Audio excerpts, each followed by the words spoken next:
So, what really makes someone a master in a crisis? Is it just about perfect technical skill, flawless execution, or is it something more, something, bigger? To figure that out, we're going to step right into the middle of a chaotic emergency room, where a story of flawed perfection is about to play out. Okay, picture this. It is 2:37 in the morning. Deep in the heart of an ER, a whole team of doctors and nurses is in a desperate fight to save a 72-year-old man's life. He's in cardiac arrest.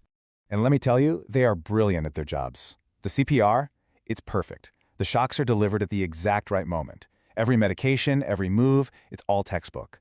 The teamwork is just seamless. From a purely technical point of view, you couldn't ask for better. It's a total success. But there's an experienced mentor watching from the doorway, and in his eyes, it's a failure, a really big one. So how? How can something be so technically perfect and yet so completely and fundamentally wrong? Well, that's the puzzle we're going to unpack. This gets us right to the heart of the problem, doesn't it? It's that gap between just doing the steps right and actually seeing the whole picture. What's so wild about this is you're looking at two completely different realities happening in the exact same room. The team, they just see their flawless checklist. Perfect CPR, check. Correct shocks, check. But the mentor, he sees everything they're missing. The patient's wife, terrified and alone in the corner. The medical alert bracelet on the man's wrist that no one's even bothered to read. The pill box and a list of his medications just sitting there untouched. It's like they're so focused on winning the little battles, they've completely lost sight of the actual war. To really understand what they're missing, we've got to go to a pretty unexpected place, an ancient teaching about the very nature of reality itself. Yeah, it's this concept called Vishwarupa Darsana Yoga. Now, this isn't about religion, okay? Just think of it as a really powerful metaphor for a certain kind of awareness. It's the ability to see the whole puzzle, not just the tiny little pieces, to see how every single part connects to form one big, complete picture. In this story, the hero Arjuna is given this vision, and it's completely overwhelming. I mean, imagine seeing the past, the present, and the future all at once. Every cause and every effect, all interconnected. This quote really captures that feeling of seeing everything not as a bunch of separate little events, but as one single, unified reality. And that's the real difference here. We tend to see life in fragments, right? This task, that person, this one problem. But this ancient wisdom says that true understanding, well, that comes from seeing the whole web of connections that ties everything together. The patient isn't just a heart rhythm on a monitor. He's connected to his wife, to his medical history, to his entire life story. Okay, so this might all sound a bit philosophical, but here's the truly amazing part. Modern, evidence-based medicine is actually catching up to this ancient idea. In fact, it's literally being written into the official guidelines. I'm talking about the brand new 2025 guidelines from the American Heart Association. This is the gold standard for resuscitation, and they are built around this exact principle.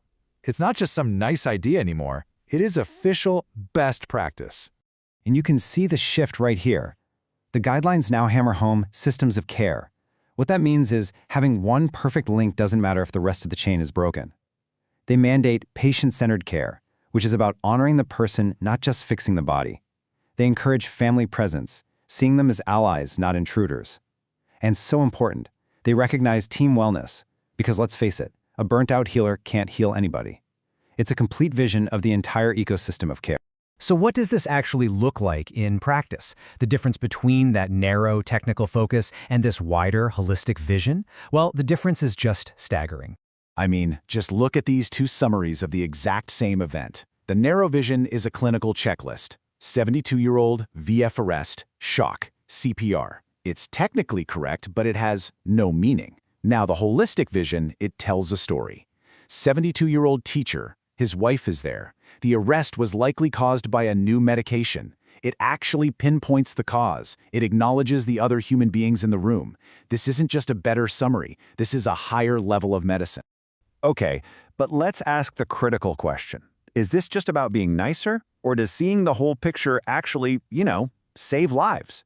This is a real case. A team was running a code, following the algorithm perfectly, but the patient wasn't getting better. They were stuck. Then the mentor does something incredibly simple. He literally takes a step back. And from there, he sees the whole scene. He notices the patient's swollen belly. He sees the wife clutching a bottle of blood thinners, and he hears her mention the patient was having recent abdominal pain. And in a flash, all the dots connect. This isn't a primary heart problem. It's massive internal bleeding. That holistic view led to the right diagnosis, a rush to surgery, and a life saved. The algorithm alone would have failed. You see, this is the ultimate goal. It's moving from being a great technician to becoming a complete healer. And it's a skill that anyone, absolutely anyone, can learn. Here's a practical way to do it. During any crisis, you can do this quick 4-point scan. First, the patient. Look beyond the monitor. Who is this person? Second, the family. See them, talk to them. Third, the team. Check on your colleagues. Are they okay? And fourth, the system. Afterward, ask why did this happen and how can we learn from this for next time? It's a simple but really powerful habit. So, this isn't about choosing one over the other. True mastery isn't just technical skill, and it isn't just compassionate awareness. It's the fusion of the two.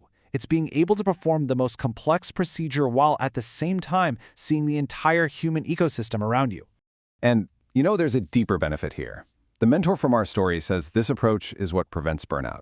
I mean, think about it. If your success is only measured by whether the patient lives or dies, something you can't always control, the job becomes crushing. But if you see success as also supporting a family, caring for your team, and honoring a person's dignity, well then, every single case has meaning, no matter what the outcome. And that leaves us with one final thought.